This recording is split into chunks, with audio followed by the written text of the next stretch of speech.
Hem desenvolupat un dispositiu que es col·loca al raspaller de qualsevol cadira i el que fa és monitoritzar la postura de l'esquena i quan l'usuari seu incorrectament envia una vibració perquè aquest es recol·loqui voluntàriament.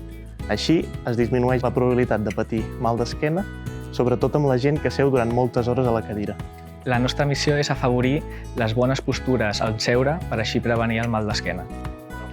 I el que volem és això, cuidar els treballadors i millorar les condicions de treball de tota la gent que treballa moltes hores al dia sentats. Bé, el nostre dispositiu és molt senzill d'utilitzar, té un disseny nou, té un disseny que és modern i a més còmode, és ergonòmic, és molt fàcil de col·locar a qualsevol cadira i molt fàcil de transportar. Així, si el vols col·locar a diferents cadires, ho pots fer. A més, volem que tingui una duració de bateria molt llarga perquè l'usuari no l'hagi d'anar endollant molt sovint.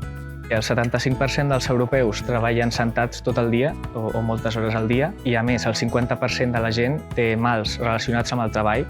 Així que, a més, ara, en època de teletreball, que ha augmentat molt aquesta tendència, és un moment molt clau perquè prevenir el dolor d'esquena i ja que els experts diuen sempre que la prevenció és el més important en aquest tema.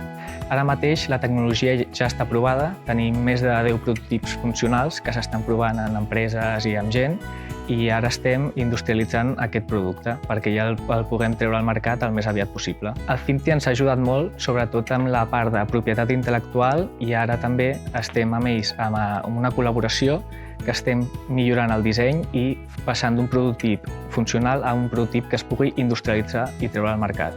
Així que ens ha accelerat molt el time to market i ens ha permès anar molt més ràpid del que anàvem.